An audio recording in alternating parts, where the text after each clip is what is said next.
Ya, nama saya Didik Suharjito.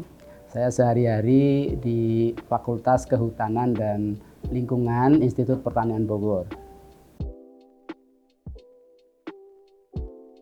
Jadi riset terapan ini intinya adalah menghasilkan produk ya atau inovasi yang bisa langsung digunakan oleh masyarakat ya, masyarakat luas ya, termasuk diproduksi oleh kalangan industri atau usaha.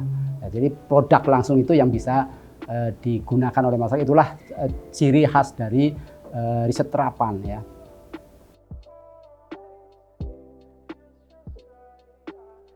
Ya tentu saja industri itu kalau berbasis ilmu pengetahuan, memang selama ini banyak industri yang barangkali bisa mengembangkan risetnya sendiri ya, untuk menghasilkan produk-produk yang tentu kemudian bisa dikomersialkan langsung dikonsumsi oleh masyarakat atau digunakan oleh masyarakat. Nah sebenarnya riset yang dilakukan oleh industri ini kan sebenarnya dilakukan juga oleh lembaga riset ya, termasuk di dalamnya perguruan tinggi. Nah oleh karena itu tentu akan sangat baik ya kalau perguruan tinggi yang melakukan riset ya, termasuk riset terapan yang dilakukan oleh sekolah vokasi atau politeknik dan sebagainya, ini bisa langsung ya diadopsi dan dikembangkan atau diproduksi massal oleh industri ya. Sampai saat ini memang banyak inovasi-inovasi yang dihasilkan oleh kalangan akademisi ya, ini berhenti ya di katakanlah prototipe ya, berhenti di situ. Kalaupun sudah sampai misalnya mendapatkan paten dan sebagainya, itu biasanya juga berhenti, tidak sampai kepada produksi massal. Padahal yang kita butuhkan adalah masyarakat bisa langsung menikmati hasil dari atau karya-karya dari kalangan akademisi ya, artinya teknologi, produk-produk berbasis ilmu pengetahuan. Apa yang dirasakan penting atau apa yang dirasakan bisa berkontribusi besar oleh para akademisi itu seringkali memang tidak ketemu ya. Nah oleh karena itu saya kira upaya-upaya menemukan ini, yang mempertemukan istilahnya demand driver itu, demand driven ini menjadi sangat penting. Artinya dari sisi masyarakat seperti apa kebutuhannya, lalu itu ditemukan oleh industri join dengan akademisi untuk menemukan formulanya, inovasinya, itu saya kira sangat baik ya kalau bisa ke sana. Dan juga sayang sekali kalau temuan-temuan hasil riset itu berhenti, kan riset ini menggunakan dana kan, kalau misalnya hanya berhenti di situ di paten atau di prototipe, itu kan sayang sekali. Nah ini harus bisa betul-betul berkontribusi langsung memenuhi kebutuhan-kebutuhan masyarakat.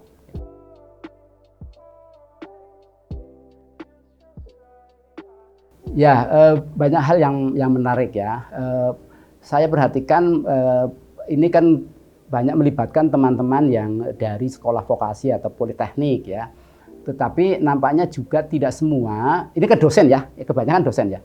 Tidak semua walaupun dia di dosen sekolah vokasi maupun di di politeknik, tapi nampaknya kerangkanya ya, orientasinya itu masih riset ya, belum sampai kepada tadi produk akhir yang langsung bisa digunakan. Jadi memang banyak proposal-proposal yang nampaknya masih berorientasi riset ya, riset output saja, yang belum sampai kepada produk ya. Nah itu saya kira program ini tentu penting sekali untuk terus-menerus disampaikan apa sih sebenarnya inti atau fokus dari program ini ya.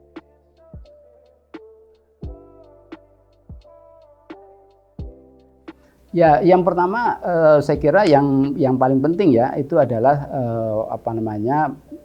para akademisi ini, para peneliti ini harus bisa berkomunikasi dengan baik masyarakat langsung, kebutuhan masyarakat, maupun juga industri yang tentu memproduksi tadi ya produk-produknya ya, baik mesin ataupun yang lain-lain lah, banyak sekali gitu ya. Nah melalui komunikasi itu artinya ada dialog ya tentang kebutuhan, maka dari situ nanti bisa ditemukan problem-problem yang memang menjadi kebutuhan masyarakat yang dihadapi oleh industri ya. Nah, dari situ baru muncullah ide-ide bagaimana memecahkan masalah-masalah itu.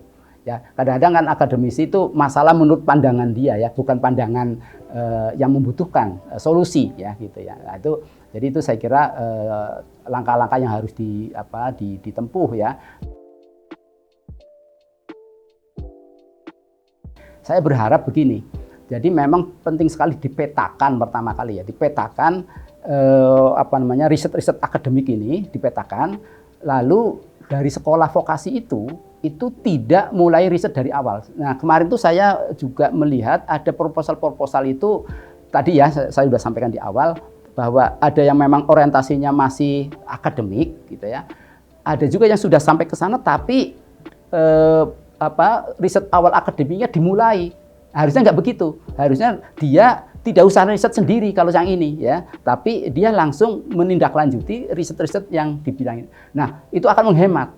Ya, jadi misalnya yang bidang akademik tadi ya sudah sampai paten misalnya. Nah, sudah untuk bisa wujud menjadi produk, paten itu ditindaklanjuti. Nah, di situ berarti ada kolaborasi lagi kan, kolaborasi antara akademik dan vokasi di internal perguruan tinggi gitu ya. Jadi nggak perlu riset dari awal. Ya, saya perhatikan kemarin ada beberapa proposal yang mulai sendiri ya, riset mulai katakanlah menemukan zat-zat tertentu gitu. Nah, menemukan zat-zat tertentu kan riset yang lain sudah ada. Kenapa nggak berangkat dari situ? Nah, ini saya kira penting juga ke depan untuk disambungkan ya.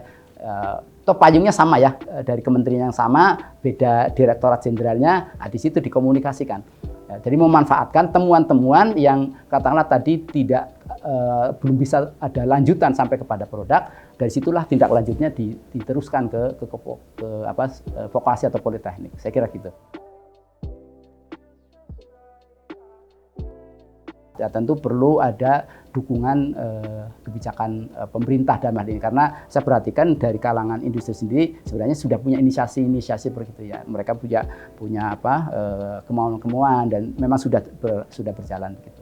Nah, lagi-lagi dalam hal ini memang perlu juga diteruskan dengan atau direalisasikan ya.